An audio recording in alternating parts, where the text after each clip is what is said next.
ஹலோங்க. நம்ம இன்றைக்கி random facts தாங்க பார்க்க போகிறோம். ஃபஸ்ட்டு ஃபேக்ட், ஃபுட் பிரிண்ட்டை பற்றி பார்ப்போம். இந்த உலகத்திலே ஃபஸ்ட்டு நிலாவில் கால் தடம் பதித்தது நீல் ஆம்ஸ்ட்ராங். உங்கள் எல்லாருக்குமே தெரியும். அதே மாதிரி 2வது தடவை கால் வச்ச வீரர் யாருன்னு உங்களுக்கு தெரிஞ்சால் கமெண்ட் பண்ணுங்கள்.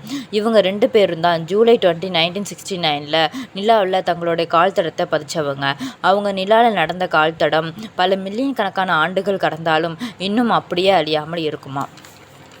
செகண்ட் ஃபேக்ட், நீண்ட கால பிரசவ பெண்ணா எப்போவுமே குழந்தை பெற்றுக்கிறதுக்கு 9.5 months தாங்க ஆகும், அதாவது 280 days. ஆனால் பியூலா ஹண்டர் என்ற பெண்ணுக்கு 875 நாட்கள் கழிச்சு தான் குழந்தை பிறந்துச்சு. சுமார் 100 நாட்கள் தள்ளி பிறந்துச்சு. அப்படி பிறந்த குழந்தை தான் பென்னி டயனா. இவங்க Feb 21, 1945 பிறந்தாங்க. இந்த மாதிரியான லாங்கஸ்ட் ப்ரெக்னன்சி லட்சத்தில் ஒரு நபருக்கு தாங்க நடக்கும். Third fact, zebra and ostrich relationship. நம்மளில் நிறையா பேருக்கு தெரியாதது, ஜீப்ரா அண்ட் ஆஸ்ட்ரிக்ஸ் மியூச்சுவலிஸ்டிக் ரிலேஷன்ஷிப்பில் இருக்குமா. அதாவது வரிக்குதிரையும் தீக்கோழியும் ஒருவருக்கு ஒருவர் உதவுமா. ஜீப்ராவுக்கு ஸ்மெல்லிங் சென்ஸ் கம்மியாகவும் ஆஸ்ட்ரிக்ஸ்க்கு ஐசைட் கம்மியாகவும் இருக்குமா. இது மூலமாக ஒருத்தருக்கு ஒருத்தர் ஹெல்ப் பண்ணிக்குமா.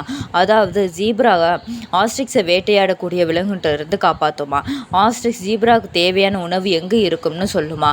அது சவுண்டு மூலமாகவும் பாடி லாங்குவேஜ் மூலமாகவும் தொடர்பு கொள்ளுமா. ஃபோர்த் ஃபேக்ட், ஃபஸ்ட்டு உமன் ஓட்டு. பெண்களுக்கு வாக்களிக்கும் உரிமையை வழங்கிய முதல் நாடு நியூசிலாந்து.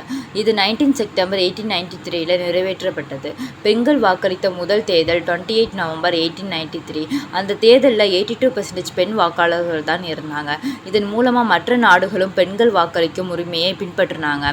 ஏர் டிராஃபிக். ஃபிஃப்த் ஃபேக்ட், இந்த ஏர் டிராஃபிக் கண்ட்ரோலர் உலகளவில் 30,000க்கும் மேற்பட்ட விமான போக்குவரத்து கட்டுப்பாட்டாளர்கள் இருக்காங்க. விமான இயக்கத்தை நிர்வகிக்க கண்ட்ரோல் ரூமில் உள்ள ஏரோப்ளைனை தொடர்பு கொள்றதுக்கு குறிப்பிட்ட சென்டென்ஸை மட்டும்தான் பயன்படுத்தி அனுமதி இருக்குது. பைலட்ஸ் எல்லாருமே விமானத்தை இயக்கும் போது கண்ட்ரோல் ரூமுக்கு ஏரோப்ளைனோட கண்டிஷன், டைமு, ஹைட்டு போன்ற எல்லா விஷயத்தையும் தெளிவாக தொடர்பு கொள்ளுவாங்க. இந்த மாதிரியான இன்ட்ரெஸ்டிங்கான ஃபேக்ட் எல்லாம் பார்க்கணும்னா நம்ம சேனல் தி லைன்ஸ் லைஃபை சப்ஸ்கிரைப் பண்ணுங்கள், லைக் பண்ணுங்கள், ஷேர் பண்ணுங்கள், கமெண்ட் பண்ணுங்கள்.